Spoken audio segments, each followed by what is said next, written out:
Friends, हम लोग last turn पे बल के बारे में कुछ हम लोगों ने बात की थी। आज हम लोग बात करेंगे कि बल कितने प्रकार के होते हैं, बलों के प्रकार। ठीक है, तो देखिए बल दो प्रकार के होते हैं। पहला है आपका संतुलित बल तथा दूसरा है असंतुलित बल। ठीक है, तो संतुलित बल क्या होता है? संतुलित बल वे बल कहे जाते हैं जो एक दूसरे को निष्प्रभावी करते हैं तथा उनका परिणामी नेट बल शून्य होता है। ठीक है, तो ये कैसे होते हैं? बराबर और विपरीत होते हैं। ये कैसे होते हैं? बराबर और विपरीत। तो जैसे उदाहरण है रस्सा कशी के खेल में, जब टीमें रस्से को बराबर बल से खींचती हैं तब परिणामी बल शून्य होता है और दोनों टीमें अपने स्थान पर स्थिर बने रहते हैं। इस दशा में दोनों टीमों द्वारा रस्से पर लगाया गया बल संतुलित बल है। ठीक है, बात समझ में आ गई? जैसे कि हो ये रहा है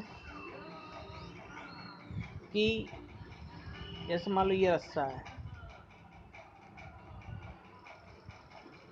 ये रस्सा है। ठीक है, अब इधर इसको F1 इधर की तरफ एक टीम बल लगा रही है और एक टीम जो है आपकी इधर F2 ये बल लगा रही है।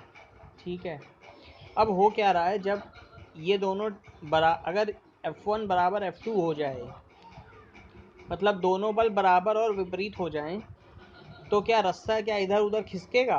किसी भी तरफ खिसकेगा? नहीं खिसकेगा। ठीक है, ये संतुलन की अवस्था में होगा। बात समझ में आ गई? संतुलन क्यों? क्योंकि बराबर और विपरीत बल लग रहे हैं, दोनों तरफ से बराबर और विपरीत बल लग रहे हैं, तो किसी भी डायरेक्शन में कोई भी शिफ्टिंग नहीं होगी, मतलब रस्सा कोई एक टीम के पास नहीं जाएगा। ठीक है, दोनों टीमें बराबर से एक दूसरे को घसीटती रहेंगी, लेकिन जो नेट बल होगा, नेट बल यानी कि उसका जो परिणामी होगा F1 माइनस, जैसे कि F1 बराबर F2 हो गया, तो F1 माइनस F2 ये क्या हो जाएगा? शून्य। ठीक है, क्योंकि F1 बराबर F2 है, तो F1 माइनस F2 क्या हो जाएगा? शून्य। इसका मतलब रस्सा जो है अपने स्थान पे बना रहेगा, रस्सा संतुलन में रहेगा और उसमें दोनों टीमें जो है उसको मतलब अपनी तरफ नहीं खींच पाएंगी। ठीक है, तो इसे ही हम संतुलित बल कहते हैं। क्या कहते हैं? संतुलित बल कहते हैं। ठीक है, तो देखो संतुलित बल किसी भी वस्तु की अवस्था में परिवर्तन नहीं लाता है, क्योंकि यह बल समान परिमाण का होता है परंतु विपरीत दिशा में होता है। नेक्स्ट, अवस्था में परिवर्तन नहीं होगा मतलब कोई भी गति नहीं होगी। संतुलित बल किसी भी वस्तु की आकृति और आकार में परिवर्तन कर देता है। उदाहरण, फूले हुए गुब्बारे पर अगर दोनों दिशाओं से बल लगे तो गुब्बारे की आकृति एवं आकार दोनों में परिवर्तन हो जाता है। ठीक है, मतलब संतुलित बल किसी वस्तु की आकार और आकृति में परिवर्तन कर सकता है। जैसे कि मान लो ये गुब्बारा है, ये ऐसा है, अब आपने क्या किया, इधर से और इधर से F1 इधर से भी F1 बल इस पर लगा दिया, तो ये कुछ ऐसा हो जाएगा। ठीक है, मतलब ये जब बल लगेगा तो ये कुछ इस तरीके हो जाएगा। ठीक है, मतलब इसका आकार और आकृति में परिवर्तन हो जाएगा। ठीक है, बात समझ में आ गई? अब बात करते हैं असंतुलित बल की। तो असंतुलित बल क्या होता है? जब किसी वस्तु पर लगे अनेक बलों का परिणामी शून्य नहीं होता है तो उस बल को असंतुलित बल कहा जाता है। ठीक है, तो जैसे रस्सा कसी वाला ही एग्जाम्पल अगर आप ले लो, ठीक है, अगर हम सिर्फ रस्सा कसी वाला ही एग्जाम्पल ले लें तो इसमें क्या होगा? इसमें देखो, ये मान लो F1 है और ये F2 है। मान लो F1 ग्रेटर देन F2 हो जाए, F1 ग्रेटर देन F2 हो जाए, तो आप ये समझिए ये क्या होगा, ये पूरा F1 वाले क्या करेंगे, पूरा रास्ता लेके F2 वालों को भी अपने पाले पे घसीट लेंगे। ठीक है, पूरी टीम यहीं F1 पे ही नज़र आएगी आपको। मतलब यहाँ पे कोई संतुलन हुआ नहीं हुआ। यहाँ क्या हुआ, यहाँ पे पूरी की पूरी जो टीम थी वो F1 पे ही आ जाएगी, ठीक है। मतलब तो इसका प्रभाव क्या हुआ, इसका प्रभाव देखिए, इसका प्रभाव लिखा हुआ है कि किसी भी स्थिर वस्तु को गतिशील कर देता है।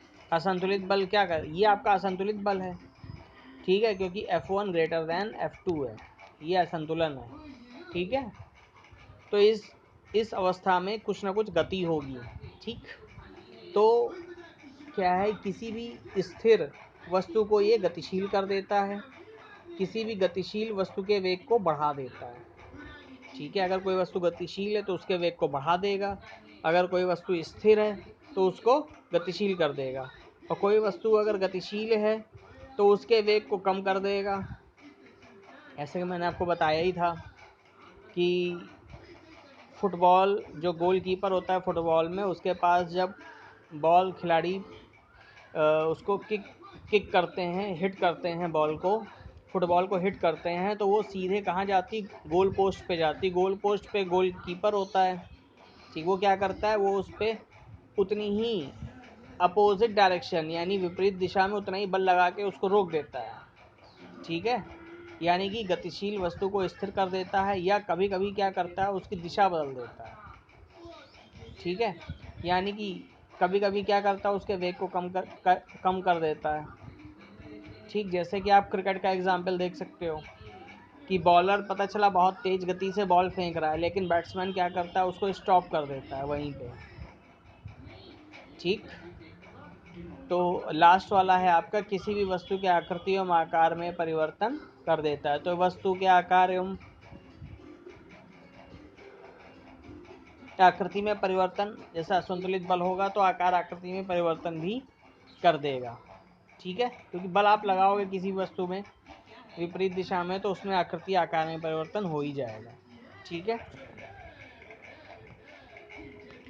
तो गति के नियम, तो देखो सबसे पहले गैलीलियो ने अपने प्रयोगों के परीक्षण से निष्कर्ष निकाला कि कोई गतिशील वस्तु तब तक स्थिर या नियत वेग से गति करती रहेगी जब तक उस पर कोई बाह्य असंतुलित बल कार्य नहीं करता, ठीक है। उन्होंने असंतुलित बल बोला, ठीक, अर्थात कोई भी असंतुलित बल वस्तु पर नहीं लग रहा है। प्रायोगिक रूप से यह असंभव है किसी भी वस्तु पर शून्य असंतुलित बल हो, क्योंकि घर्षण बल, वायु दाब और अन्य कई तरह के बल वस्तु पर लगते हैं। तो देखिए उनकी धारणा गलत थी, ठीक है। लेकिन सच्चाई यही है कि स्टार्टिंग में जब लोगों को कुछ नहीं पता था तब उन्होंने पहली बार इस दिशा में कुछ काम किया, ठीक है। तो चीज़ें धीरे धीरे ऐसे ही चलती रहीं। बाद में जब जैसे न्यूटन आए तो उन्होंने सबका अध्ययन किया, अध्ययन करने के बाद जो उन्होंने रिजल्ट बताए वही आजकल मान्य हैं, ठीक है। तो उन्होंने जो कहा था कि असंतुलित बल कार्य जब तक नहीं करेगा तब तक वस्तु अपने नियत वेग से चलती रहेगी, ठीक है। तो ये प्रायोगिक रूप से असंभव हो गया, ठीक है। Okay, thank you.